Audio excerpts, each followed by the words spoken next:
Source of the Indian constitution हम लोग पढ़ रहे थे।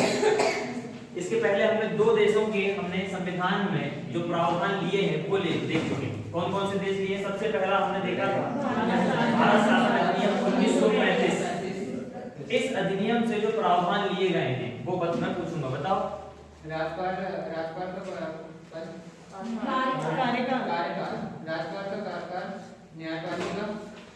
राज्यपाल का कार्यकाल, ठीक है, बताइए। फिर ले लिया आपने क्या? न्यायपालिका, बहुत बढ़िया। और लोक सेवा आयोग। लोक सेवा आयोग मतलब आपको मैं सीधे लिख देता हूँ यूपीएससी, पीएससी ले लिए, ठीक है। और आपातकालीन उपबंध, आपातकालीन उपबंध भी ले लिए। मेरे को ऐसा क्यों लग रहा है कि तुम लोग कुछ भूल गए हो? इतनी है? न्यायपालिका हो गया सर। कितने लिखे थे? 4 प्रॉब्लम, 4 इंपॉर्टेंट थे, 4 लिखे, ठीक है। राज्यपाल का कार्यकाल हमने 1935 के अधिनियम से लिया, न्यायपालिका लिया, लोक सेवा आयोग लिया और आपातकाल। अब ये लोक सेवा आयोग जब आपको 1919 का अधिनियम पढ़ाऊंगा मैं ना, तब इसमें आपको दिख जाएगा ये। आप जानते हैं लोक सेवा आयोग जब आप लोगों ने यूपीएससी पढ़ा होगा, वीडियो इसमें भी देखा होगा आपने। 1923 में आप जानते हैं ली आयोग बनाया गया और ये बनाया गया था 1919 के अधिनियम से। क्योंकि जब 1919 का अधिनियम पेश किया गया था ब्रिटिश गवर्नमेंट ने, तो इन्होंने कहा था कि देश में जो सर्वोच्च पद हैं, आपके जो नौकरियां हैं, सर्वोच्च पद हैं, उन सभी पदों के लिए भर्ती के लिए एक आयोग होना चाहिए। उस आयोग की पहली बार बात जो की गई थी 1919 में की गई थी। तो ये क्वेश्चन भी आता है, मैं बताऊंगा सारी चीजें। शासन प्रणाली यहाँ पर चल रहा है। फिर यहाँ से आप जानते हैं ली आयोग का गठन किया गया और ये ली आयोग बनाया गया था 1923 में। फिर 1923 में जब आप जानते हो, उसने बोला कि भैया क्या बनना चाहिए? केंद्रीय लोक सेवा आयोग बनना चाहिए। फिर उसके बाद 1935 का अधिनियम आया। 1935 अधिनियम में इसी लोग उसका नाम बदल दिया, फेडरल पब्लिक सर्विस कमीशन कर दिया। फिर 1900 आप जानते हो 1950 में हमने इसका नाम परिवर्तित कर दिया यूपीएससी कर दिया। तो ये वही है एक्चुअल में, आपका लोक सेवा आयोग वही है, दिक्कत वाली बात नहीं है। इसके बाद एक देश और देखा हमने, ब्रिटेन, बड़ा ही इंपॉर्टेंट है, आमतौर पे यहाँ से सवाल ज्यादा आएंगे। दूसरा सोर्स जो हमने देखा था वो देखा था हमने किसका? ब्रिटेन का। और इस ब्रिटेन से हमने जो प्रावधान लिए हैं वो कौन कौन से लिए हैं? आप जानते हो, नागरिकता, एकल नागरिकता, ठीक है, संसदीय व्यवस्था ले लिया आपने। फिर आपने देख ली क्या लिए बताइए? सदनात्मक व्यवस्था ले लिया आपने, द्विसदन वाली बात ले लिया। इसके बाद आपने देखा था कि जो राष्ट्रपति की औपचारिकता रहती है, राष्ट्रपति एक प्रकार का क्या नाम मात्र का व्यक्ति रहेगा, वो प्रावधान में हमने यहाँ से ले लिया। इसके अलावा हमने देखा था विधि बनाने की प्रक्रिया भी हमने यहाँ से ले ली। और बताएंगे क्या विधि का शासन? विधि मतलब लोकसभा में मंत्रिमंडल के विधायिका के सदस्यों का विशेष। और यहाँ पे आप देखेंगे विधायिका के विधानमंडल के जो सदस्यों के विशेष अधिकार होते हैं, जिसको हमने क्या कहा था? संसदीय विशेष अधिकार। संसदीय विशेष अधिकार जो हमने लिए थे, ये यहाँ से हम लोगों ने लिए थे। बड़े इंपॉर्टेंट पॉइंट है। अगला देश हम जो देखेंगे वो है, सीधे सीधे डाल लीजिए, अमेरिका। अमेरिका पहले लिख लो, फिर मैं आपको एक एक बातें समझाऊंगा इसकी। यहाँ से सवाल जरूर आएंगे। अमेरिका के संविधान से हमने, अमेरिका का मतलब संयुक्त राज्य अमेरिका। देखिए अमेरिका अलग है, आप जानते हैं अमेरिका एक अलग कंट्री है, और यूनाइटेड स्टेट ऑफ अमेरिका जिसको हम संयुक्त राज्य अमेरिका बोलते हैं, ये एक प्रकार का पूरा क्या है? पूरा होल सेक्शन है पूरा। इसको तो अपन महाद्वीप भी बोलते हैं। एक महाद्वीप है ना आपका, अमेरिका महाद्वीप, उत्तरी अमेरिका, दक्षिणी अमेरिका वाला। तो यूनाइटेड स्टेट ऑफ अमेरिका में संविधान है। अमेरिका का प्रॉपर संविधान भी एक अलग है। आप एक बात यहाँ पे बहुत अच्छी तरीके से समझ लीजिए, अमेरिका के लिए ध्यान देना। हमारा भारत देश है और इस भारत देश में अलग अलग छोटे छोटे राज्य हैं, परंतु हमारे देश में केवल एक ही संविधान है। एक संविधान, एक नागरिकता, एक व्यक्ति एक वोट, ये वाला प्रावधान चलता है। जो भारत का संविधान होगा वही मध्य प्रदेश का होगा, वही महाराष्ट्र का होगा, वही सबका होगा। जम्मू कश्मीर नहीं मान रहा था तो अब तो उसको भी मानना पड़ेगा, जम्मू कश्मीर को भी मानना पड़ेगा। तो हमारे देश में एक ही संविधान है। परंतु यही बात अगर अमेरिका की बात करें तो अमेरिका में यूनाइटेड स्टेट ऑफ अमेरिका का संविधान तो है ही, परंतु साथ में वहां की अलग अलग देशों का भी संविधान है, खुद का अलग अलग संविधान है। तो बड़ा थोड़ा टिपिकल है वहां। दूसरी बात, यहाँ पे सुप्रीम कोर्ट एक अलग है, परंतु यहाँ के भी सुप्रीम कोर्ट अलग है। जबकि हमारे यहाँ पे क्या है, सुप्रीम कोर्ट तो है, परंतु यहाँ पे क्या हो जाएगा, हाई कोर्ट हो जाएगा।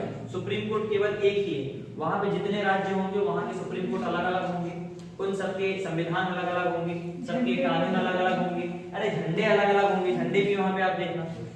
अमेरिका का यूनाइटेड स्टेट ऑफ अमेरिका आप देखते हैं, मेन झंडा तो उनका ऐसा है और यहाँ पे स्टार स्टार बने हुए हैं। इन स्टारों की संख्या कितनी है, 50 या 51, 51। तो ये जो है ये क्या बताते हैं, उस पूरे यूनाइटेड स्टेट अमेरिका में जो उनके क्षेत्र हैं, जिले हैं, वो जिले कह रहे हैं, जो राज्य हैं जिसे हम देश कह रहे हैं, 51 देशों की संख्या है यूनाइटेड स्टेट ऑफ अमेरिका में। ऐसा कुछ उसका झंडा है। कौन से संविधान से प्रावधान लिए, क्या राज्यों के संविधान से लिए हैं कि यूनाइटेड स्टेट ऑफ अमेरिका से लिए हैं? तो ये केवल अमेरिका मत लिखना है, इसको क्या लिखेंगे आप, यूनाइटेड स्टेट ऑफ अमेरिका, मतलब संयुक्त राज्य अमेरिका लिखेंगे इसको पूरा। तो हमने जो लिए हैं वो पूरा होल सेक्शन से लिए हैं, ठीक है। प्रावधान क्या क्या लिए हैं लिख लीजिए फटाफट, इसमें पहले तरीके की बातें आपको समझाता हूं। यही समझ लो सारी चीजें, तो दिक्कत आपको आगे भी नहीं होगी। जब आप राष्ट्रपति पढ़ेंगे, जब आप पूरी व्यवस्थाएं पढ़ेंगे तो दिक्कत आपको वहां पे होगी। ये है यूनाइटेड स्टेट ऑफ अमेरिका के संविधान से जो चीजें हमने लिए हैं वो सारी चीजें हैं। देखिए क्या लिए हैं, पहला सबसे पहला बताइए, अमेरिका से मूल अधिकार। आप लोग अनुसूची जानते हैं, आप लोग भाग जानते हैं, आप लोग अनुच्छेद जानते हैं। मुझे जिससे पूछूंगा वो बताऊंगा मैं। बताओ यहाँ से पीयूष, मूल अधिकार कौन से संविधान के कौन से भाग में है? इतना बेसिक क्वेश्चन है, नहीं बता, तुम बताओ इधर मालूम।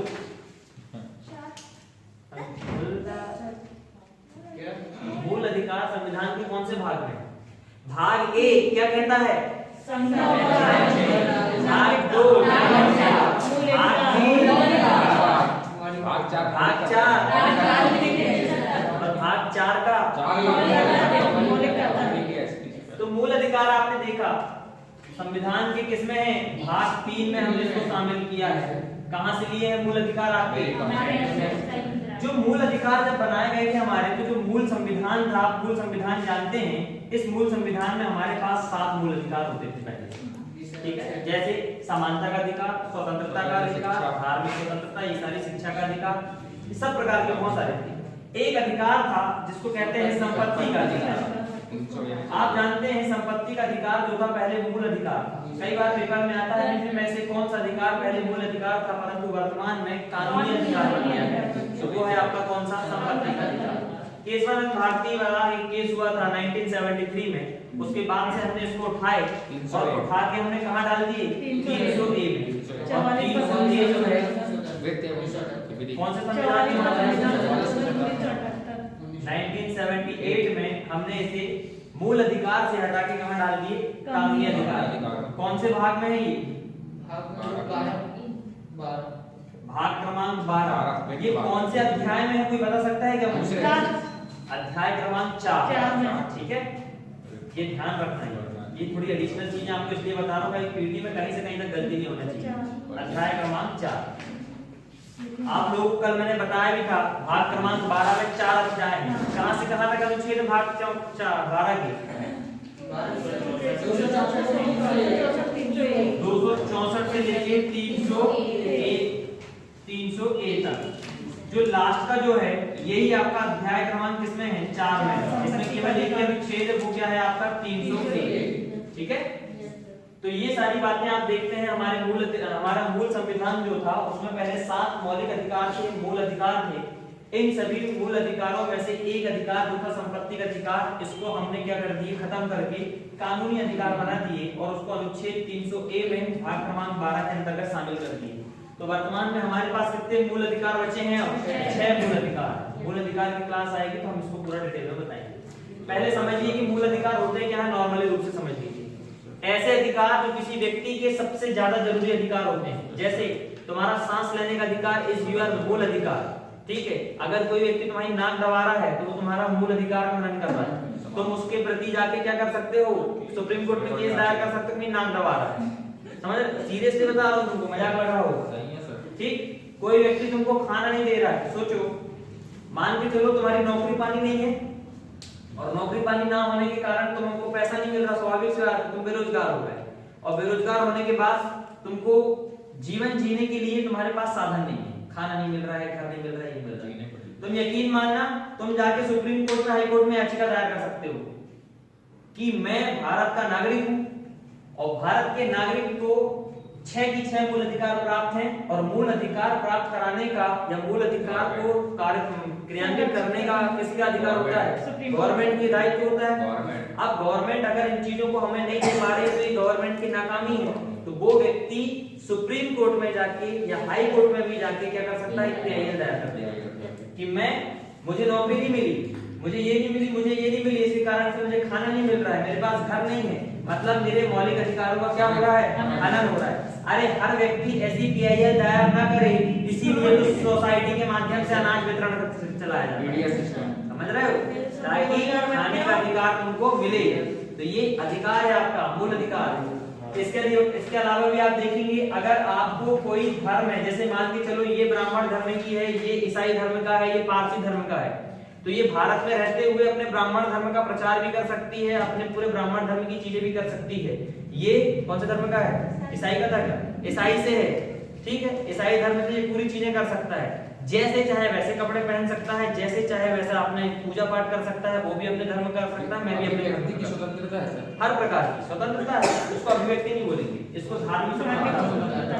अब धार्मिक स्वतंत्रता में मान के चलो इसको वो व्यक्ति आके कन्वर्ट कर रहा है कि तुम ब्राह्मण धर्म ना अपना के तुम क्या करो, पारसी धर्म अपनाओ या ईसाई धर्म अपनाओ, तो कुल मिला के इसकी क्या छीन रहा है? वो उसका धार्मिक स्वतंत्रता छीन रहा है। और धार्मिक स्वतंत्रता क्या है? हमारा मूल अधिकार। तो ये सारे प्रावधान जो है कहां से लिए हमने? अमेरिका के वहां से लिए हैं। जब लेके आऊंगा मूल अधिकार की नाव में तुमको, तो वहां पे ले जाकर तुमको यकीन मानना कि बिल्कुल बीचों बीच ले जाकर डुबाऊंगा, टेंशन नहीं, ठीक है। ये बोले स्टेट के पास रिसोर्सेज ना हो तो फिर डिस्ट्रीब्यूशन कैसे करेंगे? स्टेट के पास जब रिसोर्सेज नहीं होते हैं तो स्टेट के, आप जानते हैं जब भी कोई पॉलिसी चलती है स्टेट में, तो जब किसी योजना के लिए स्टेट के पास रिसोर्स नहीं है तब वो क्या करेगा? केंद्र में जाएगा और केंद्र में वही योजना को वो 60:40 के रेशियो से चलाएगा। तो 60 देगा कौन? केंद्र, 40 देगा स्टेट। कई राज्य ऐसे जैसे रिसोर्सेज नहीं है आपके उत्तर पूर्वी राज्यों में, उनके पास रिसोर्स नहीं है, साफ मना कर देते हम नहीं दे पाएंगे। झारखंड हो गया। पहले एक व्यक्ति नागरिक किसका है? देश का, उसके बाद वो राज्य का व्यक्ति कहलाता है और राज्य की नागरिकता तो होती भी नहीं है। असम ने कह दिया या मेघालय ने कह दिया कि भैया हमारे पास रिसोर्स नहीं है, हम PDS नहीं लगा सकते, हम फ्री में अनाज वितरण नहीं कर सकते।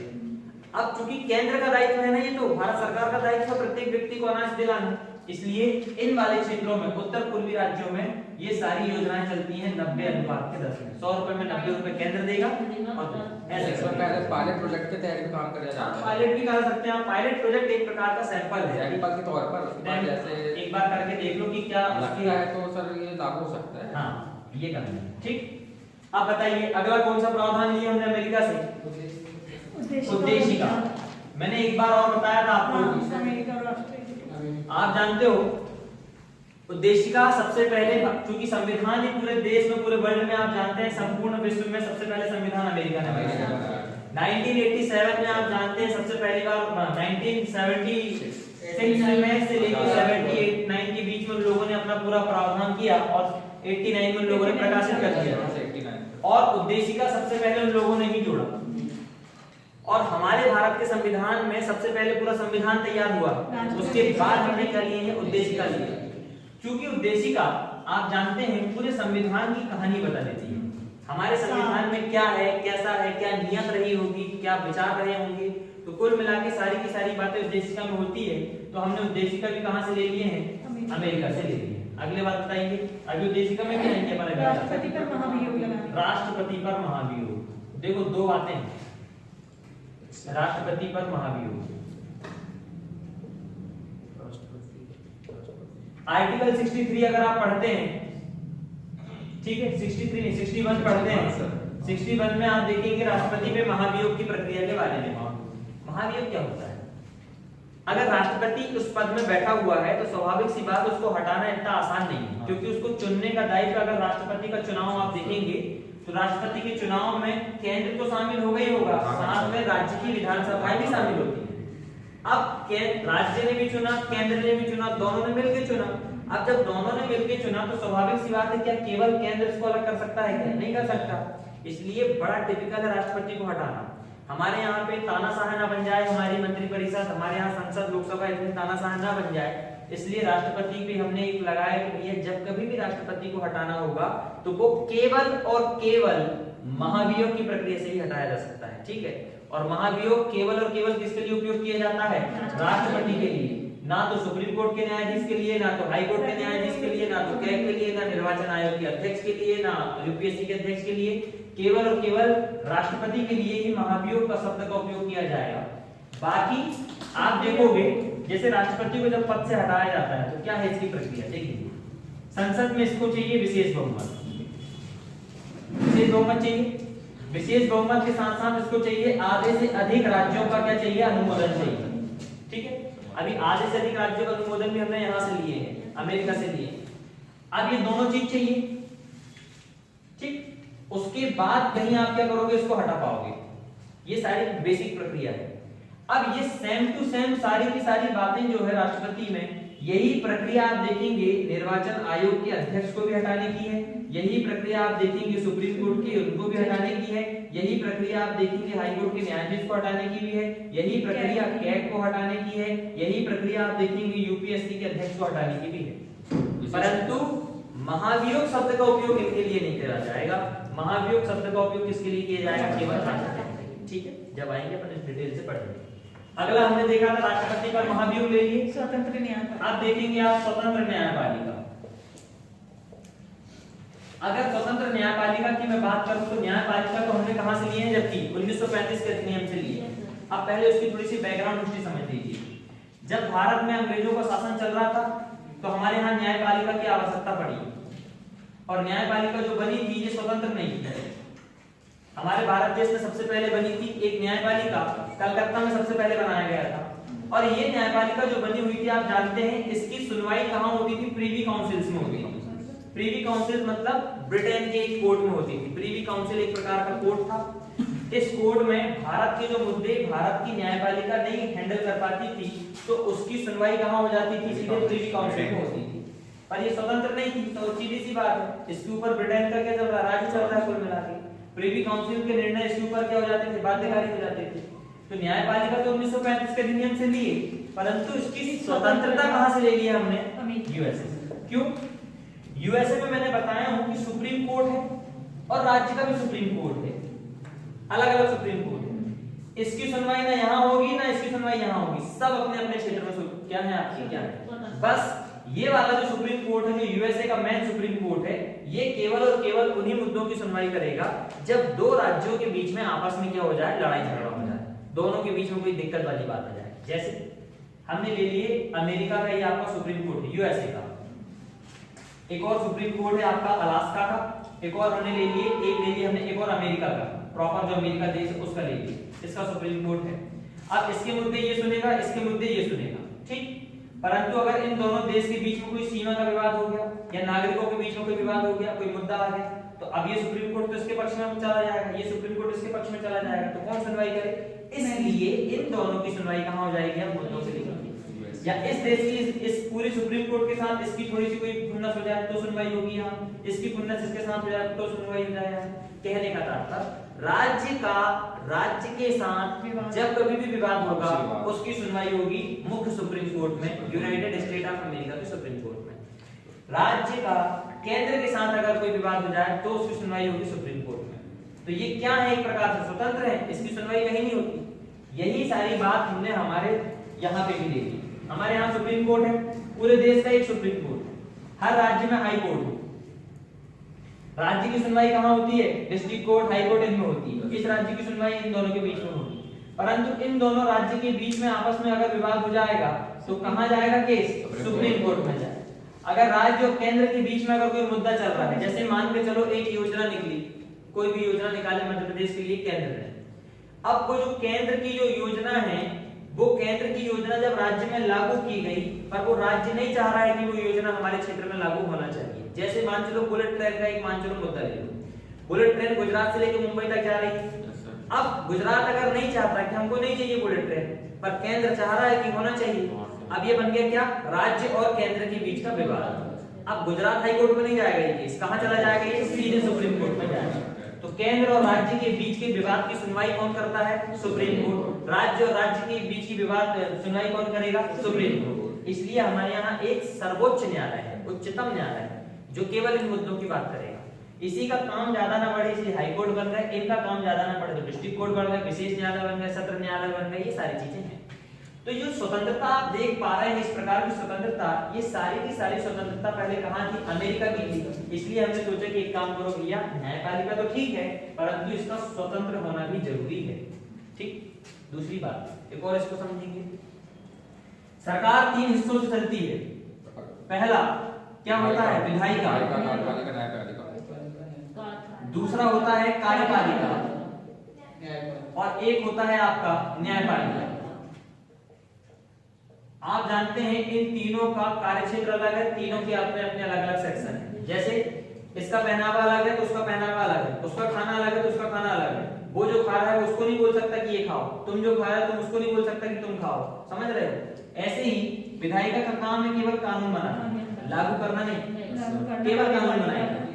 लागू करने का काम किसका होगा? कार्यपालिका। अब कार्यपालिका जब लागू कर दिया, इस कार्यपालिका के लागू करने के दौरान अगर कोई दिक्कत आती है तो इसकी सुनवाई कौन करेगा? न्यायपालिका। ठीक।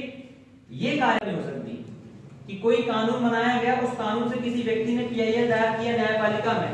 अब कार्यपालिका सुप्रीम कोर्ट के न्यायाधीश या हाई कोर्ट के न्यायाधीश को ये नहीं कहेगा अरे क्यों डिसीजन दे रहे हो तुम, कानून है कि नहीं कानून है। न्यायपालिका फटकार देगी तुरंत, तुम्हारा अधिकार नहीं है कि तुम न्यायपालिका के जाके बीच में हस्तक्षेप करो, और ना ही न्यायपालिका कार्यपालिका के काम में दखलंदाजी करेगा। ये भी अपने क्षेत्र का राजा है, ये भी अपने क्षेत्र का राजा है, ये भी अपने क्षेत्र का राजा है। तो आप देख रहे हैं यहाँ पे कार्यपालिका भी स्वतंत्र है, विधायिका, कार्यपालिका हालांकि स्वतंत्र नहीं होती, कार्यपालिका विधायिका से चलती है। ठीक है ना, क्योंकि विधायिका ही कार्यपालिका को बनाती है, ये भी आप जानते हैं। अब ये कार्यपालिका और न्यायपालिका के बीच की अगर हम बात करें तो ना कार्यपालिका उसके कार्य क्षेत्र में हस्तक्षेप करेगा और ना ही न्यायपालिका इस कार्यपालिका के उसमें हस्तक्षेप करेगा। तो स्वतंत्र हुए कि नहीं हुए? तो ये वाली बात भी हमने कहां से ले लिए हैं? अमेरिका से। इस प्रकार से ये स्वतंत्र न्यायपालिका कहलाता है। ठीक है, चलिए अगली बात बताइए।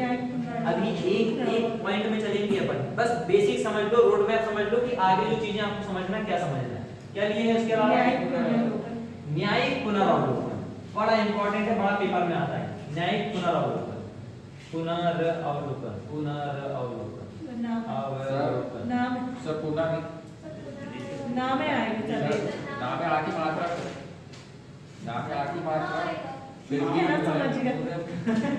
मैं लिख रहा हूं, मेरे को विश्वास नहीं है। देखो पुनरावलोकन है ये, तो इसको तुम आ को आ की मात्रा लगा लो। हां, इतनी टेंशन ले रहे हो, तुमने ऐसे लिखे होगे ना, तुमने ऐसे लिख रहे होगे। देखो पूना, हां ऐसा लिखे। अब बताओ अभिजीत, तुम बताओ। सर्दी विच्छेद करे मैंने इसको ऐसे लिख दिया, गलत लिखा क्या मैंने? सर एक बार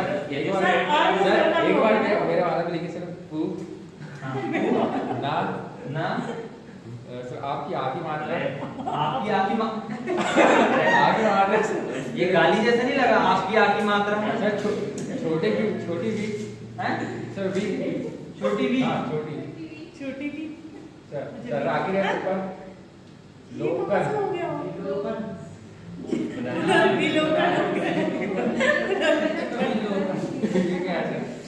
हम तो नाव में चल रहे थे तो टायर लेके आओगे पूरा अलग से एकदम। ठीक है, पुनरावलोकन ऐसे लिख सकते हैं या अलग अलग लिखोगे तो ऐसे भी लिख सकते हैं। ठीक है, तो ये मान चलो गलत है तो ये सही है। ठीक है, तुम्हारे लिए न्यायिक पुनरावलोकन क्या होता है पहले समझो। जैसे सुप्रीम कोर्ट ने कोई निर्णय दे दिया, मेरा एक केस गया न्यायालय में सुप्रीम कोर्ट के पास उस समय पर्याप्त सबूत नहीं थे और हो सकता है शायद सुप्रीम कोर्ट से थोड़ी सी क्या हो गई, गलती हो गई, जल्दबाजी में उसने डिसीजन दे दिया कि कोई एक्स व्यक्ति है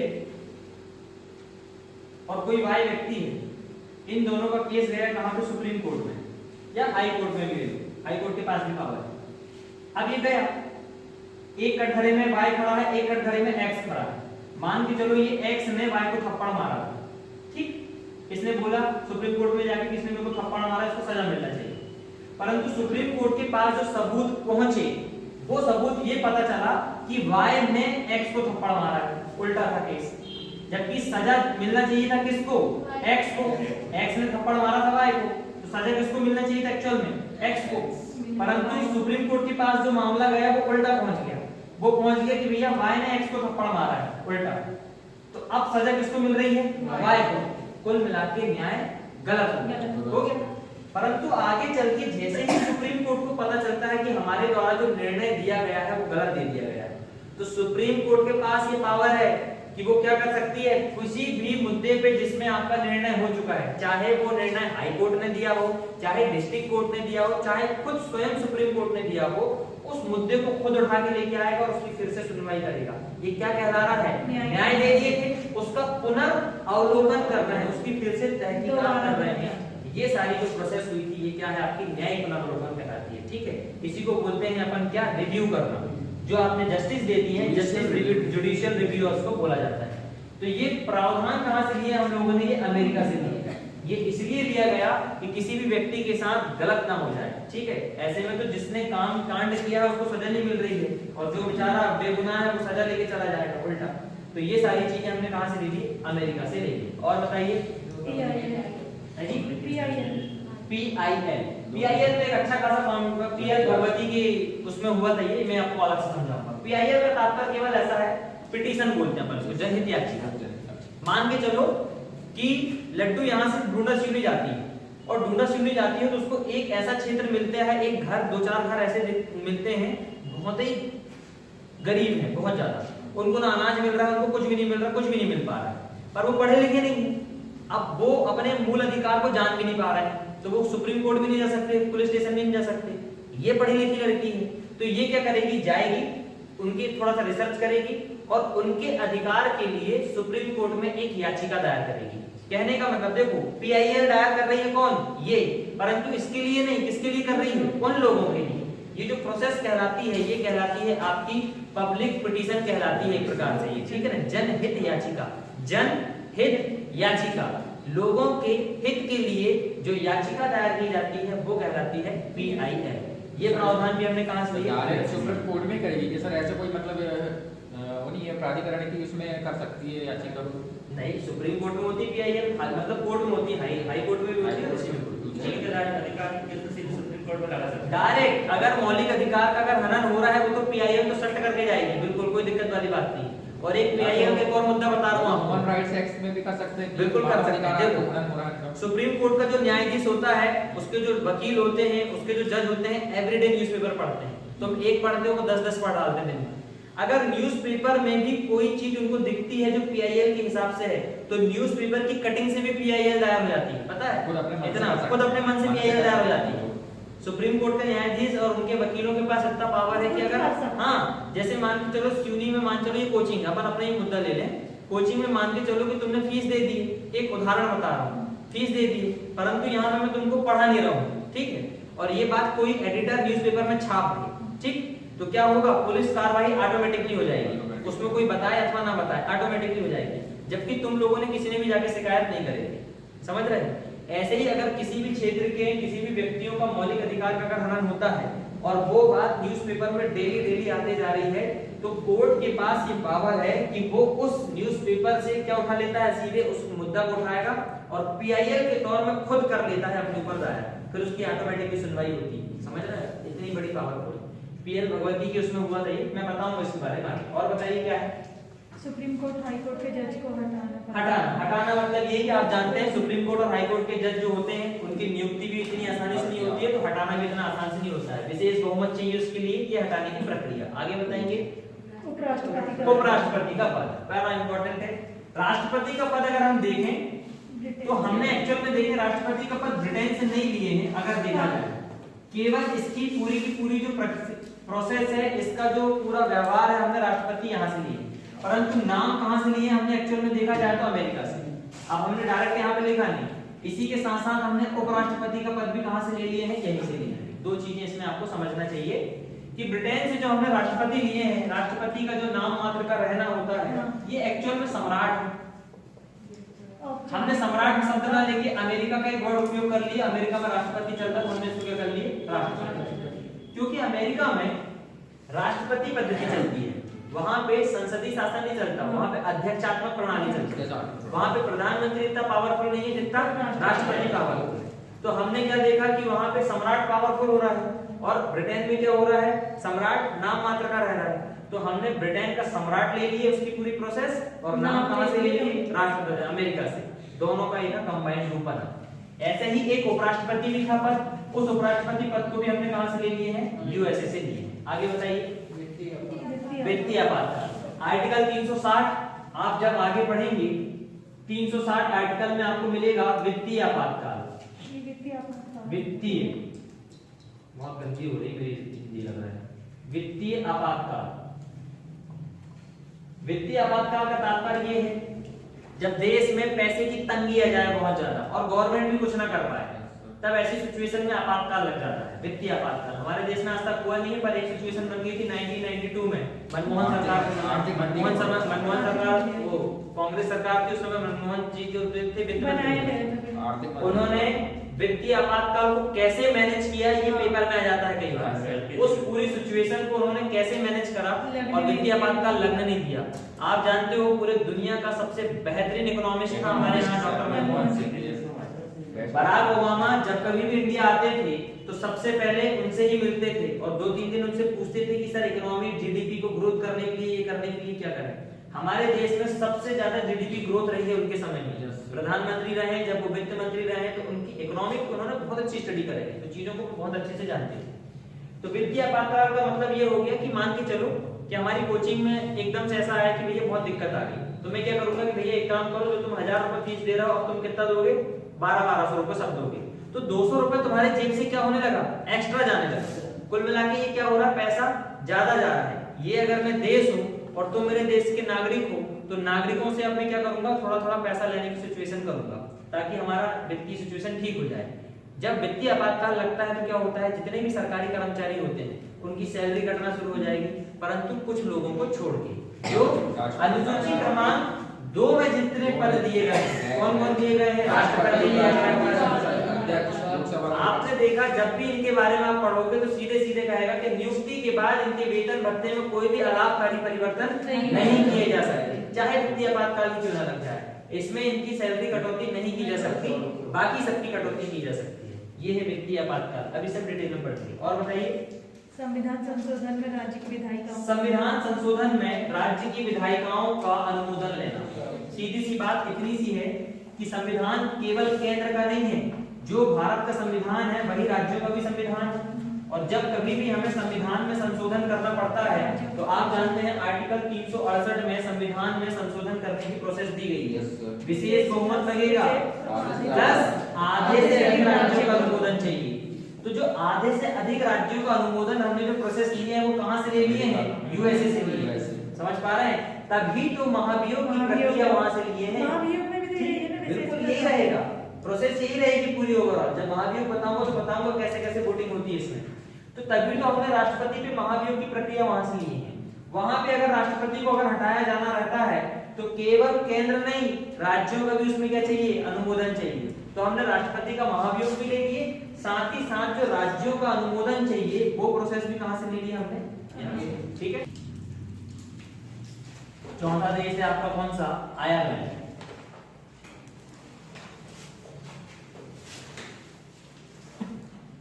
इसमें पहले लिख लीजिए एक एक बातें, फिर अपन थोड़ा थोड़ा समझ लेंगे और पेपर में आती ही आती है। आपने देखा आयरलैंड से हमने क्या लिया है, डीपीएसटी, मतलब राज्य के नीति निर्देशक तत्व, डीपीएसटी। राज्य के नीति निर्देशक तत्व क्या होते हैं, पहले नॉर्मली एक बात हम समझ लीजिए एक सेंटेंस में। कुछ ऐसी चीजें हैं देश में हमारे जो राज्य के माध्यम से ही होती है। यहाँ पे राज्य ये मत समझना कि मध्य प्रदेश, राष्ट्रीय, महाराष्ट्र, ये वाला राज्य नहीं है, भारत को ही हम राज्य कह रहे हैं एक प्रकार से। कुछ ऐसी बातें हैं जो देश के हिसाब से ही चलनी चाहिए, परंतु उसमें जनता का भी क्या होना चाहिए, थोड़ा सा पार्टिसिपेशन होना चाहिए। जैसे आप देखते हैं कि हमारे देश में जो सरकारी संपत्तियां बनी हुई हैं, जैसे लाल किला को ले लो। लाल किला हमारे देश की क्या है, एक प्रकार की विरासत है, हमारे देश की संपत्ति है।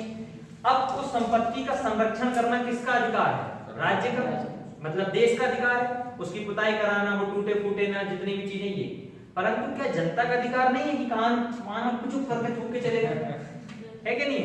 ये भी तो गलत बात है। तो ये सारी चीजें क्या है, जो जनता और राज्य के बीच में कुछ ऐसी बातें हैं जो केवल और केवल कौन अप्लाई करता है, राज्य कर सकता है। जैसे मौलिक अधिकार की बात करें, अगर मौलिक अधिकार राज्य या देश लागू नहीं कर पा रहा है तो सुप्रीम कोर्ट उसमें हस्तक्षेप कर सकता है, परंतु राज्य के नीति निर्देशक तत्व जो होते हैं वो केवल और केवल राज्य या देश के ऊपर निर्धारित होते हैं कि वो देना चाहे तो देगा, नहीं देना चाहे तो नहीं देना चाहेगा। जैसे हम दिल्ली की बात करें या मध्य प्रदेश की बात करें, मध्य प्रदेश ने सीधे सीधे बोल दिया कि भैया मैं मेरे राज्य में उत्तर प्रदेश के किसी भी व्यक्ति की नौकरी नहीं दूंगा। ठीक है, राज्य की बात है, वो उसका मैटर है, तो उसमें केंद्र भी कुछ नहीं करेगा, सुप्रीम कोर्ट भी कुछ नहीं करेगा, ना ही उत्तर प्रदेश गवर्नमेंट कुछ नहीं करेगी। अरे राज्य अपने हिसाब से चीजें चला सकता नहीं चला सकता। ऐसे ही संपूर्ण देश में ऐसी बहुत सारी चीजें हैं, हम जब पढ़ेंगे इसको डिटेल में बताऊंगा मैं। तो ये सारी चीजें लागू करने का काम केवल और केवल राज्य करेगा, इसमें न्यायपालिका कोई भी हस्तक्षेप नहीं करेगी। दूसरी बात, तुमको खाना नहीं मिल रहा था तो तुमने सुप्रीम कोर्ट में चले गए और मांग लीजिए वहां जाके तुमको खाना नहीं मिल रहा है। अगर डीपीएसपी नहीं मिल रहा है तुमको, राज्य के नीति निर्देशक तत्वों का अगर हनन हो रहा है आपका, मान के चलो, तो तुम इसके लिए पीआईएल या सुप्रीम कोर्ट में नहीं जा सकते। ये तो राज्य का मैटर है, भैया राज्य देना चाहेगा तो देगा, नहीं देना चाहेगा तो नहीं देगा। तुम अगर जाके भी दायर करोगे भी तो कोर्ट मना कर देगा, तो भैया राज्य का नीति निर्देशक तत्व है वो चाहेगा तो देगा, नहीं देना चाहेगा तो नहीं देगा। हम क्या कर सकते हैं उसमें? परंतु मौलिक अधिकार में ऐसा नहीं होता। अगर मौलिक अधिकार का हनन हो रहा है तो सीधी सी बात है, क्या होगा, वो ऑटोमेटिकली जाके आप सब एक तरीके से कानूनी अधिकार है। कानूनी अधिकार, ठीक है।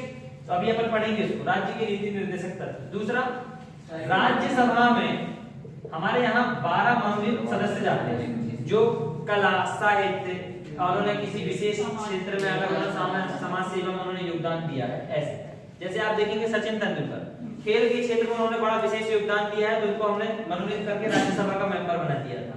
आप देखते हैं कि जो मिथुन चक्रवर्ती हो गए या हेमा मालिनी हो गई, ये जया बच्चन हो गई, ये शुरुआत में कैसे आई थी, मनोनयन के माध्यम से ही आए थे। कला, जो आप मूवी कर रहे हैं, जो आप क्या कर रहे हैं, एक्टिंग कर रहे हैं, क्या है ये कला ही तो है, नाचना कला ही तो है। तो ये कला के क्षेत्र में उन्होंने क्या दिया है, विशेष योगदान दे दिया था। इसलिए ऐसे 12 सदस्यों को हमारे यहाँ क्या किया जाता है, मनोनीत किया जाता है। अच्छा, लोकसभा में कितने सदस्यों को मनोनीत किया जाता है? राज्यसभा में तो 12, लोकसभा में 12 रहते हैं। लोकसभा में 29 तो रे भाई मध्य प्रदेश में 545। तो मैं एक बात बताओ, 545 मेंबर हैं टोटल हमारे, हालांकि है तो 512 दो को किया जाता है। 530। ठीक है, इसमें से आप जानते हो 530 लोग जो हैं क्या है, इलेक्टेड होकर आते हैं। इसके बाद जो 12 सीट है आपकी वो कहां से आती है, यूनियन टेरिटरी से आती है। बची कितनी, 2 सीट सर। ये जो 2 सीट हैं ये लोकसभा में क्या होती हैं, मनोनीत होती हैं। ठीक है, ये ध्यान रखना, लोकसभा में 2, राज्यसभा में 12 लोग। वाला कॉन्सेप्ट लगाया था सर, 545 में 2 घटा तो 543 सीट थी, 2 मनोनीत किए जाती हैं। ठीक है, 12 लंबित कॉन्सेप्ट होगा बनना। चलो इसके अलावा हमने क्या लिए हैं आयरलैंड से, राष्ट्रपति के निर्वाचन की पद्धति। बड़ा इंपॉर्टेंट टॉपिक है ये।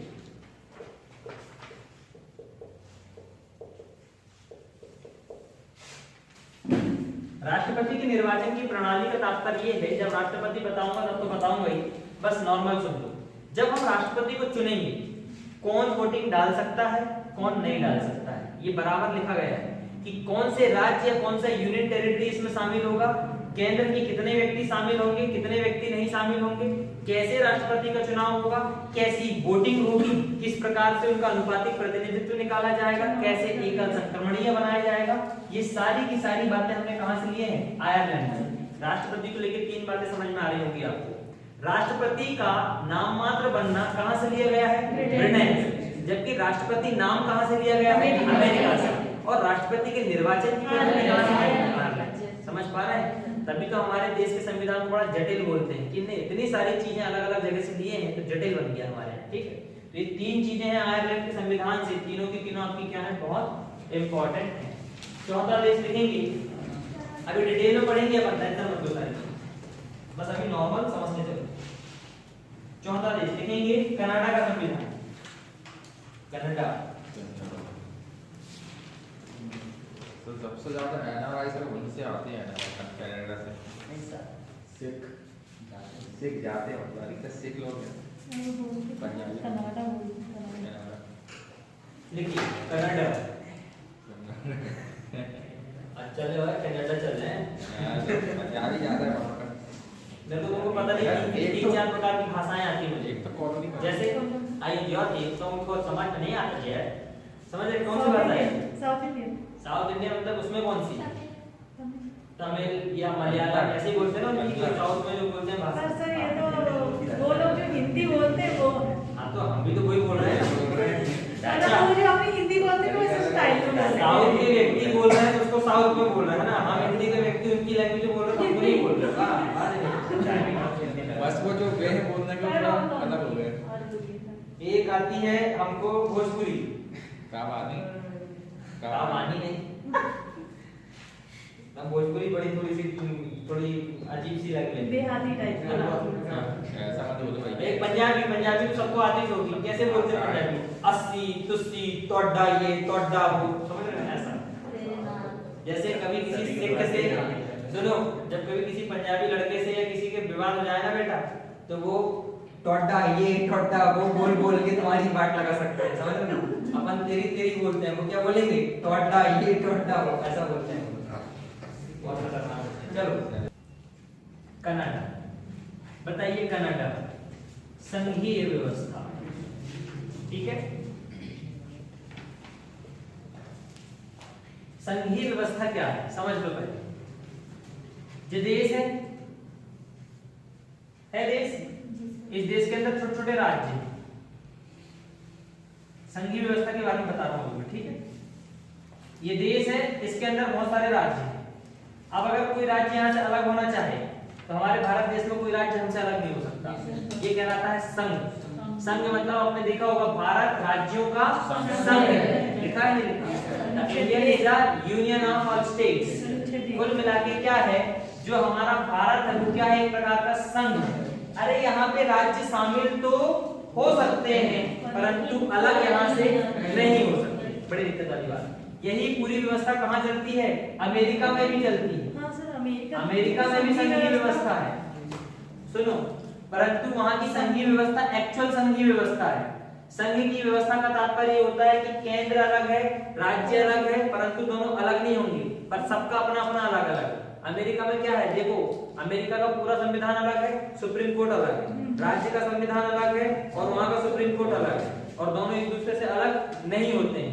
परंतु हमारे देश में क्या है? सुप्रीम कोर्ट एक है, राज्य में नहीं है सुप्रीम कोर्ट। केवल संविधान एक है, राज्य में नहीं है। तो सशक्त कौन हो गया? केंद्र हो गया कि नहीं हो गया? कुल मिला के केंद्र के पास ज्यादा पावर आ गई।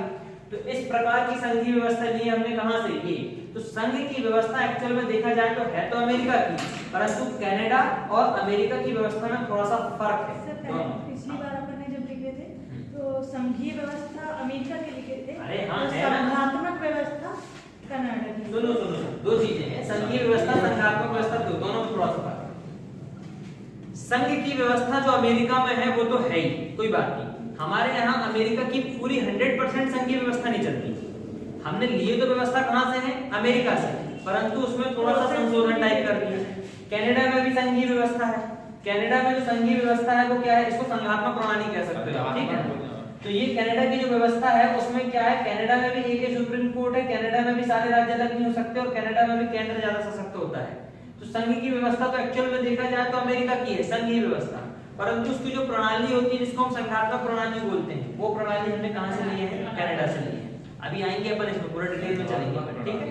जो यूएसए से डिफरेंट है ना संघीय व्यवस्था, बहुत ज्यादा व्यवस्था है, बहुत डिफरेंट है। यूएसए की जो संघीय व्यवस्था है वो एक्चुअल संघीय व्यवस्था है, वही है फेडरल सिस्टम एक्चुअल में। परंतु हमारे यहाँ जो है इसको हम बोलते हैं क्वासी फेडरल बोल देते हैं, अर्ध संघीय व्यवस्था बोल देते हैं, कहीं कहीं परिसंघात्मक बोल देते हैं। क्यों बोलते हैं? क्योंकि संघ की व्यवस्था अगर देखा जाए तो संघ का तात्पर्य होता है कि केंद्र और राज्य दोनों के बीच में समन्वय है, पहली बात। उसका सुप्रीम कोर्ट अलग, इसका सुप्रीम कोर्ट अलग, ठीक? उसका कानून अलग, इसका कानून अलग, इसका संविधान अलग, इसका संविधान अलग, और दोनों एक दूसरे से अलग नहीं होंगे। पर क्या ये व्यवस्था हमारे यहाँ है क्या? नहीं है। हमारे यहाँ राज्य केंद्र से अलग तो हो नहीं पा रहा है, संघ तो बन गया, संघ बन गया ना, तभी तो हम कह रहे हैं कि देश एक है और राज्य यहाँ से अलग नहीं हो सकते, तो संघ बन गया। परंतु उसकी संघात्मक प्रणाली जो है वो कहां से ले ली? कनाडा से। इसलिए कहते हैं कि संघीय व्यवस्था कहां से लिए हैं? अमेरिका से। परंतु संघात्मक प्रणाली, जो संघ के अंदर की जो प्रणाली होगी, वो कहां से लिए हमने? कनाडा की विधि से। ठीक है, ये अभी आएंगे, टेंशन मत लो। इसके अलावा के लिए कनाडा से हम लोगों ने बताइए राज्यपाल द्वारा राष्ट्रपति है जी? राज्यपाल द्वारा राष्ट्रपति के विचारार्थ राज्यपाल द्वारा विधेयक को विचारार्थ रख लेना। कुल मिला के कहानी इतनी है। देखिए जी, विधानमंडल है, यहाँ पे बैठा पक्ष, यहाँ बैठा विपक्ष, यहाँ बैठा कौन? अध्यक्ष। ठीक, बिल आया। एक और यहाँ पे बना दो, अगर जिस राज्य में विधान परिषद है वहां की बात कर रहे हैं अपन, है ना, दोनों जगह, जहाँ विधानसभा है वहां विधानसभा की बात, जहाँ विधान परिषद वहां विधान परिषद, दोनों, इन दोनों को मिला के बोला जाता है क्या? विधान मंडल। ये है आपकी विधानसभा, ये है आपकी विधान परिषद। यहाँ पे भी एक अध्यक्ष होगा। कोई बिल आया विधानसभा में, विधानसभा में पास हुआ, पास होके कहां गया? विधान परिषद। जिन राज्यों में विधान परिषद है, विधान परिषद में जाएगा। जहां विधान परिषद नहीं है, कहां चला जाएगा? सीधे राज्यपाल के पास। अंतिम रूप से किसी भी बिल को पास करने का या उसमें सील साइन करने का काम करता है राज्यपाल। केंद्र में राष्ट्रपति, राज्य में राज्यपाल। अब मान के चलो कोई ऐसा बिल है, तो राज्यपाल के पास 2-3 पावर होती है। कैसी? एक तो वो बिल को वापस पहुंचा सकता है कि भैया नहीं, ये बिल थोड़ा सा एक बार और तहकीकात करो, और बिल पहुंचाएगा, यहाँ वापस आएगा, फिर से उसमें तहकीकात होगी, फिर राज्यपाल के पास आएगा, फिर अब इसको वापस नहीं पहुंचाएगा, वो मजबूर हो जाएगा उसमें साइन करने के लिए। ठीक, दूसरा उसके पास ये रहता है कि वो बिल को मानने से ही मना कर दे। कहने का मान चलो कि तुमने कोई प्रस्ताव लेके आए मेरे पास, तो मेरे पास क्या रहेगा? या तो मैं उसको एक्सेप्ट कर लूं, या तो मैं एक्सेप्ट ना करूं। 2 तो हो गए। तीसरा होगा मैं बोलूंगा एक काम करो, एक बार जाओ चेक करवा के ले आओ अच्छे से, फिर मैं देख के साइन कर दूंगा।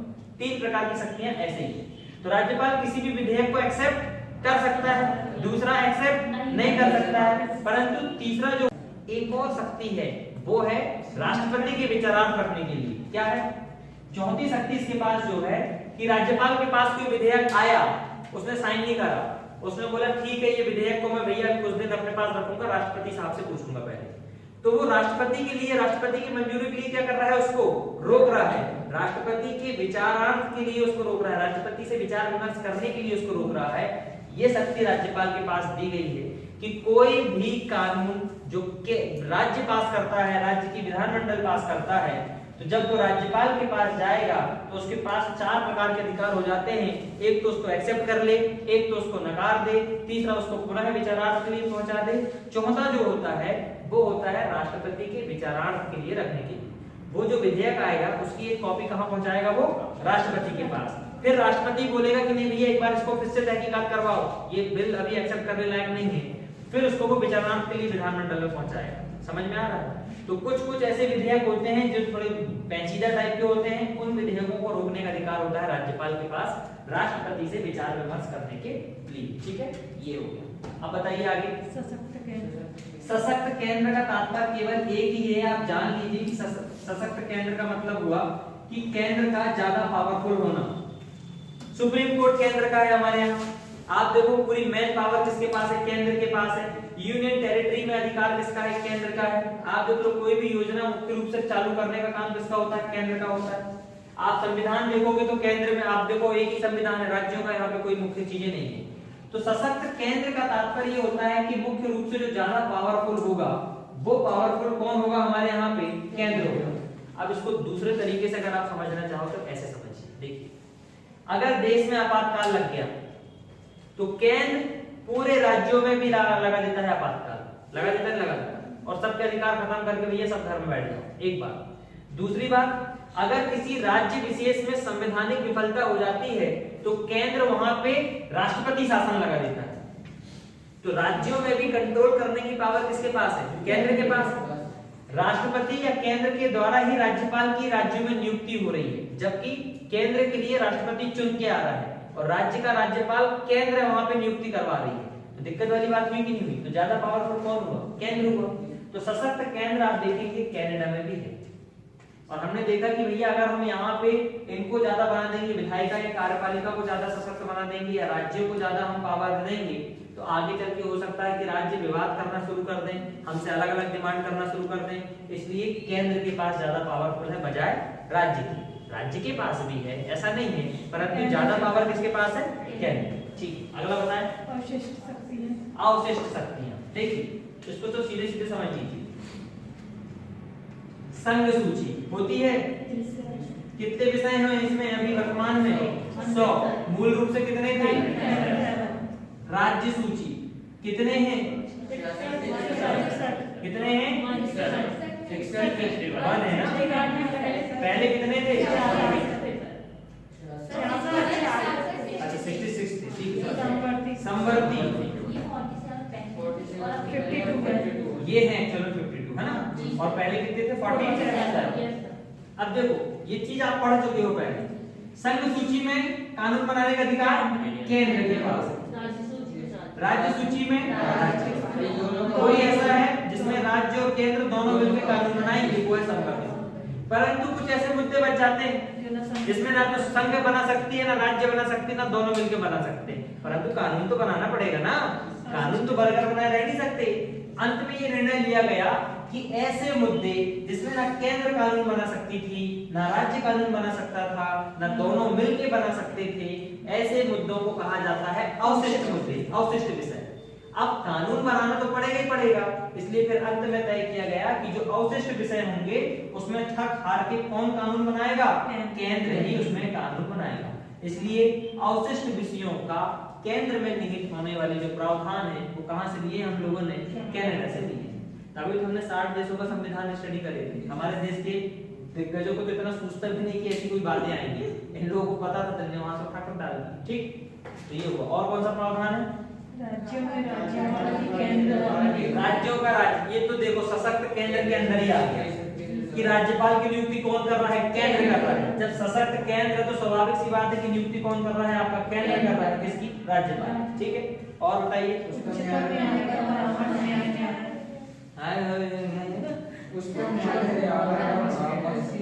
पक्ष अलग करना, परामर्शी। एक आर्टिकल है अनुच्छेद 143 143 परामर्श करता है राष्ट्रपति सुप्रीम कोर्ट के न्यायाधीश से। कभी कभी ऐसा रहता है कि कोई मुद्दे आ जाते हैं तो आप जानते हो नेता हो चाहे राष्ट्रपति हो उतने समझदार नहीं है जितने सुप्रीम कोर्ट के न्यायाधीश समझदार हैं। और मेरा भी ये मानना है कि दुनिया का अगर सबसे बेहतरीन अगर कोई व्यक्ति है तो वो न्यायाधीश है, बहुत माइंडेड व्यक्ति है। ऐसे ऐसे मुद्दों पे वो इतनी प्यारी प्यारी बात करते हैं ना कि लगता है कि यार वास्तव इनके साथ बैठ के इनके साथ खाना वाना खाना चाहिए, शायद कुछ सीख जाए हमसे। 143 आर्टिकल कहता है कि जब कोई मुद्दा राष्ट्रपति को समझ में नहीं आता है या कोई उसकी कानूनी लैंग्वेज उसको समझ में नहीं आती है तो वो किससे परामर्श करेगा? सुप्रीम कोर्ट के न्यायाधीश से परामर्श करेगा।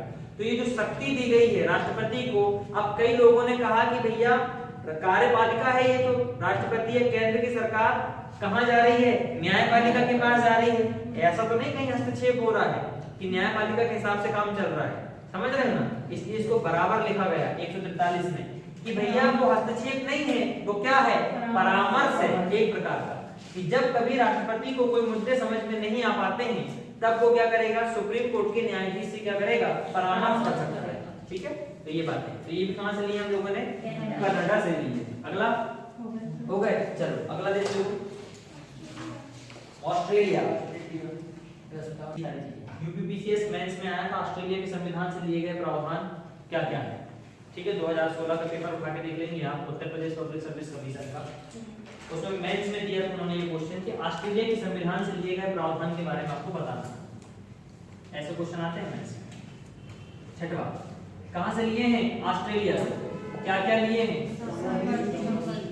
समवर्ती सूची। समझाने की जरूरत है कि समवर्ती को? समवर्ती सूची ऐसी सूची जिसमें केंद्र और राज्य दोनों मिलकर कानून बना सकते हैं, वो सूची कहलाती है आपकी समवर्ती सूची।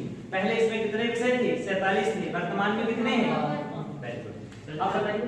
कॉन्ट्रैक्ट बेस पे जैसे स्टेट और अपना केंद्र दोनों बनाता है, हाँ। तो यदि दोनों किसी एक ही विषय में कानून बना देंगे तो मतलब फिर यूनियन वाले यूनियन वाला ही माना जाएगा, वो अभी आएंगे तब बताएंगे।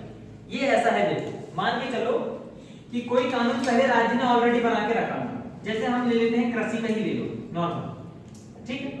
कृषि से संबंधित कानून मध्य प्रदेश ने पहले कोई बना के रखा, अब बाद में संसद ने बनाया, मतलब केंद्र ने बनाया, और वही कृषि को लेके बना दिया। अब एक ही देश में कृषि को लेके दो कानून हो गए, मध्य प्रदेश में अलग कानून, राज्य में अलग कानून। अब माने तो किसकी माने, क्योंकि हमारे यहाँ सशक्त कौन है, केंद्र है ना। तो अंतिम रूप से अगर एक ही मुद्दे पे अगर कानून बन जाता है तो उसमें अंतिम रूप से जो कानून माना जाएगा वो किसका माना जाएगा, संसद का। ठीक है, जैसे प्रशासन, पुलिस प्रशासन तो आपका राज्य का विषय, राज्य का विषय आता है, इसमें केंद्र कुछ नहीं कर सकता। ठीक है, चलिए समवर्ती सूची हो गई। इसके बाद चलिए हम लोगों ने ऑस्ट्रेलिया से सदन की संयुक्त बैठक, इसको स्टार मार्क कर लेंगे।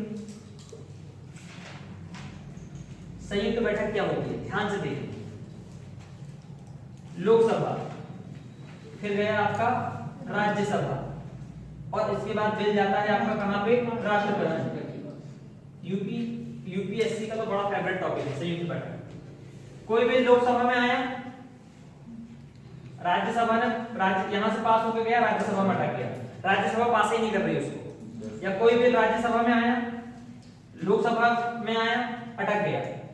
कुल मिलाके जब ये दोनों सदन आपस में असमंजस नहीं बिठा पाते, दोनों तालमेल नहीं बैठ पाता है, कोई बिल यहाँ पे राज्यसभा में अटका पड़ा है तो लोकसभा चिल्ला रही है कि वो बिल पास नहीं कर रहे हैं, या राज्यसभा से पास हो गया तो लोकसभा में अटक गया है तो राज्यसभा बोल रही है कि लोकसभा नहीं चाह रही, ये नहीं चाह रही है।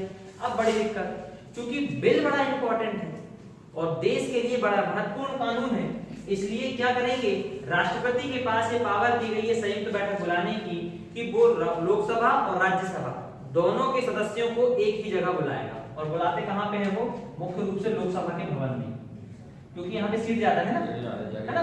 अब तो जो भवन बन रहा है बहुत बड़ा बन रहा है, आप तो देख ही रहे हैं। तो संयुक्त बैठक का तात्पर्य होगा कि इसमें राज्यसभा प्लस लोकसभा दोनों के मेंबर साथ में बैठेंगे और उस कानून पे क्या होगा, फिर चर्चा होगी, सब लोग बैठ के करेंगे। और इसकी अध्यक्षता हमेशा कौन करेगा, जो लोकसभा का अध्यक्ष रहता है वही करता है। संयुक्त बैठक की अध्यक्षता कौन करता है, लोकसभा का अध्यक्ष। अब यहाँ पे क्या होगा, जो बिल राज्यसभा में अटक गया रहा होगा परंतु लोकसभा से तो पास था, तो राज्यसभा और लोकसभा दोनों के लोग यहाँ पे मिलकर के बात करेंगे। बात करने के बाद उसमें फिर से क्या होगी, वोटिंग होगी। और यहाँ पे जो वोटिंग होती है वो होती है केवल और केवल कौन सी, साधारण बहुमत। तात्पर्य हुआ 545 मेंबर है अपने लोकसभा के और 230 मेंबर हम ले रहे हैं अभी कहां के, राज्यसभा के। मान के चलो, ठीक, कितने लोग आए, कितने हो गए, 5 4 3 7 और 7 775 लोग टोटल बैठेंगे यहाँ पे। अब अगर साधारण बहुमत चाहिए तो इसको कितने बहुमत चाहिए बताइए, 2 से भाग दोगे आप तो 2 3 6 बचा 1, 2 8 16 बचा 1, 2 7 14, मतलब 288 टोटल। कुल मिला के 290 390 इनपुट लगभग वोटिंग चाहिए अपन ओवरऑल ऐसा मान के चले तो। अब जो बिल पास नहीं हो पा रहा था वो संयुक्त बैठक में पास होगा कि नहीं होगा बताओ, आराम से हो जाएगा, सीधी सी बात है। लोकसभा के 545 मेंबर तो ऑलरेडी बैठे ही हुए हैं, यहाँ पे आएगा, सीधी सी बात हो जाएगा। ठीक, तो ये है संयुक्त बैठक। जब कभी भी हमारे देश में संयुक्त बैठक का प्रावधान आप देखेंगे आर्टिकल 108 में देखने को मिलेगा, ठीक है।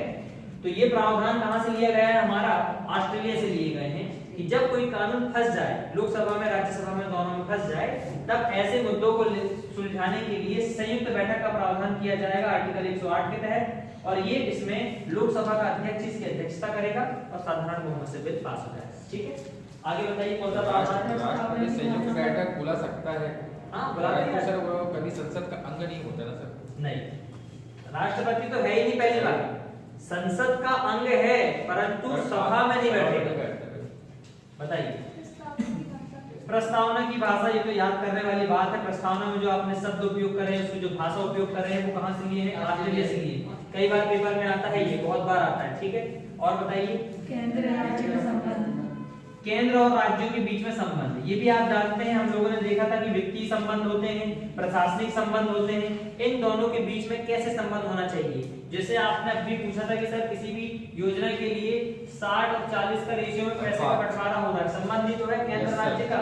90-10 का आप कर रहे हैं, क्या ही आपका वित्तीय संबंध हुआ कि नहीं हुआ। प्रशासनिक संबंध में आप देख रहे हैं कि भैया अगर राज्य में कोई प्रशासनिक हलचल हो गई है तो केंद्र उसकी मदद करने के लिए पहुंचाता है।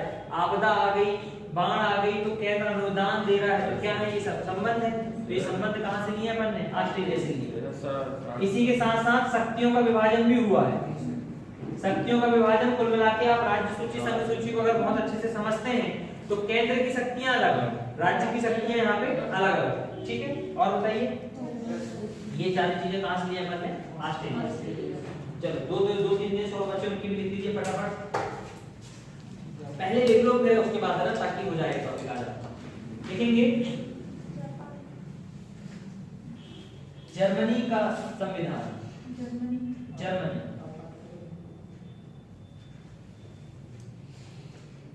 मैं भी फिर कह रहा हूं, आपातकालीन उपबंध 1935 के अधिनियम के लिए मैं पहले ही बता चुका हूं, परंतु आपातकालीन उपबंध में मूल अधिकारों का हनन होना लिया गया है जर्मनी से। दोनों में बड़ा कॉन्सेप्ट अटक कर जाना है यहाँ पे। ठीक है, लिखो इसमें मैं लिखवाई दे रहा हूं आज आपको ये टॉपिक। जर्मनी का लिखिए इसमें। अच्छा, जर्मनी के संविधान को वाइमार संविधान बोलते हैं, ये आप लिख सकते हो, है ना? जर्मनी का वाइमार संविधान, ये पेपरों और किताबों में नहीं मिलेगा, ये अपनी तरफ से बता रहा हूं मैं। वाइमार संविधान,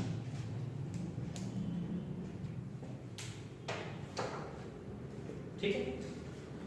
देखिए जर्मनी के संविधान में आपातकाल के समय मूल अधिकारों का स्थगन, ये है जर्मनी से एक्चुअली। ठीक है,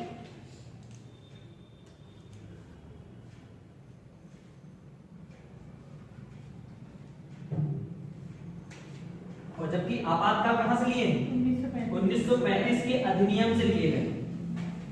तो क्वेश्चन को थोड़ा सा समझ लेना कि पूछ क्या रहा है ना। आपातकालीन जो उपबंध लिए हैं वो 1935 के अधिनियम से लिए हैं, परंतु उसमें मूल अधिकारों का अगर हनन हो जाता है तो वो कहां से ले लिए हम लोगों ने? मूल अधिकारों का हनन, हाँ, स्थगन या हनन वही तो है। जर्मनी आपातकाल में मूल अधिकारों का स्थगन या हनन, स्थगन हनन एक ही होता है। ठीक, चलिए सीधी सीधी बात है, देश में जब अगर युद्ध की सिचुएशन बन जाए तो गवर्नमेंट के पास, केंद्र के पास इतनी ताकत है कि वो तुम्हारे अधिकारों को छीन सकते हैं कि भैया इकट्ठे नहीं हो सकते, कुछ भी नहीं बोल सकते, ये सारी बातें। अब आ जाएगा आपका कौन सा? 8वां नंबर पे। तो जर्मनी से केवल अपन ने क्या लिए हैं? आपातकाल के समय में मूल अधिकारों का स्थगन। ठीक है, इसके बाद लिखेंगे सोवियत संघ का संविधान, ब्रैकेट में लिख लेंगे रूस का संविधान।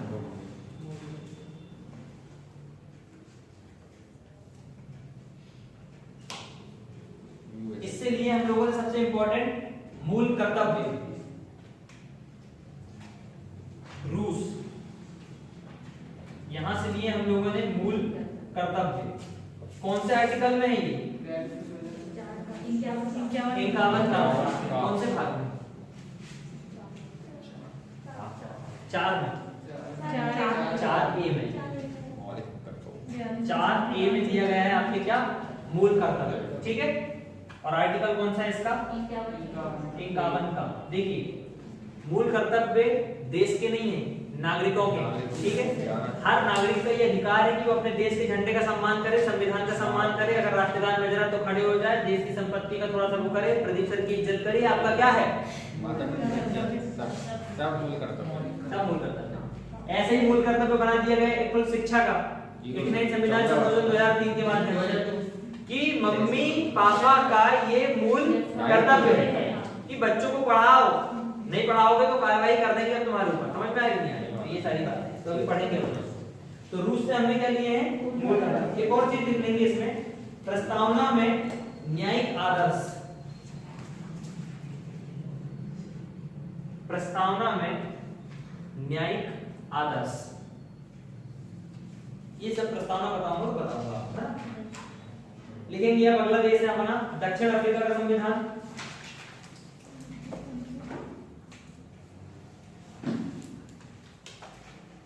दक्षिण अफ्रीका के संविधान से क्या लिए हम लोगों ने? लिख लीजिए इसमें संविधान में संशोधन की प्रक्रिया, मतलब आर्टिकल 368 जो है संविधान संशोधन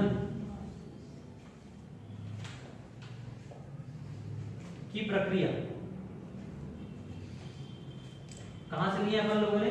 दक्षिण अफ्रीका से। एक प्रावधान और लिए यहां से हम लोगों ने, और वो लिए हैं, क्या लिए हैं? राज्यसभा के जो सदस्य हैं उनकी निर्वाचन पद्धति जो होगी, राज्यसभा के सदस्यों का निर्वाचन, पेपर में आता है।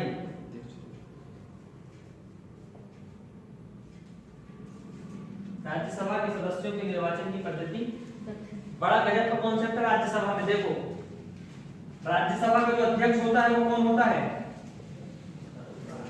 उपराष्ट्रपति। मैं 1000 दफा बोलता हूँ साहब, इसको ध्यान रखो। राज्यसभा का जो अध्यक्ष होता है वो कौन होता है? उपराष्ट्रपति। और हमारे देश में उपराष्ट्रपति का कार्यकाल कितने साल तक का है? 5 साल का। यही तो गलती कर रहे हैं सब लोग। बता रहा हूँ, अब देखिए, अरे राज्यसभा का जो अध्यक्ष है वो उपराष्ट्रपति है और उपराष्ट्रपति का कार्यकाल है 5 साल का, परंतु राज्यसभा के जो सदस्य होते हैं इनका कार्यकाल होता है 6 वर्ष। और यही कंफ्यूज हो जाते हैं लोग। सदस्य जो बैठेंगे अंदर उसका कार्यकाल है कितने वर्ष का? 6 वर्ष का, परंतु जो अध्यक्ष है इसका कार्यकाल कितने वर्ष का कहलाता है? 5 वर्ष का। तो ये आपको उपराष्ट्रपति के नाम से नहीं पूछेगा, सीधे पूछेगा राज्यसभा के सभापति का कार्यकाल कितने वर्ष का होता है। तो राज्यसभा दिमाग में बैठा रहता है कि 6 वर्ष के लिए चलती है, इसलिए तुम उसको 6 वर्ष में लगा के आना। ये कितने वर्ष का है? 5 वर्ष। हर साल तो तिहाई सर 2 तिहाई होते रहते हैं। हाँ।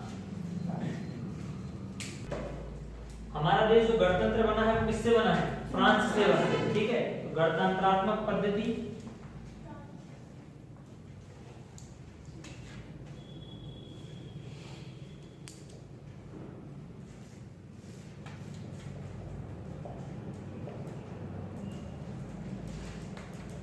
और एक बात और है यहाँ फ्रांस से, आप एक चीज और लिख लीजिए यहाँ पे, वो है समता और बंधुता के आदर्श। पेपर में आएगा ये, स्टार कर लेना। समता और बंधुता के आदर्श। जब फ्रांसीसी क्रांति चल रही थी आपकी, उस समय ये नारा था वहां का, समता और बंधुता के आदर्श, ठीक। तो ये इतने देश के तो आपको मूल रूप से याद होना चाहिए। हालांकि और भी देश हैं परंतु वो इतने इंपॉर्टेंट नहीं है। इतने सारे जो देश हैं आपके, ये सारे देश से आपको क्या लेना है, इनकी बातें आपको ध्यान रखना चाहिए। अब जितने सारे हैं बेटा, कल पूछूंगा सबसे कौन सा प्रावधान कहाँ से किया, कल तक याद रहना चाहिए आपको।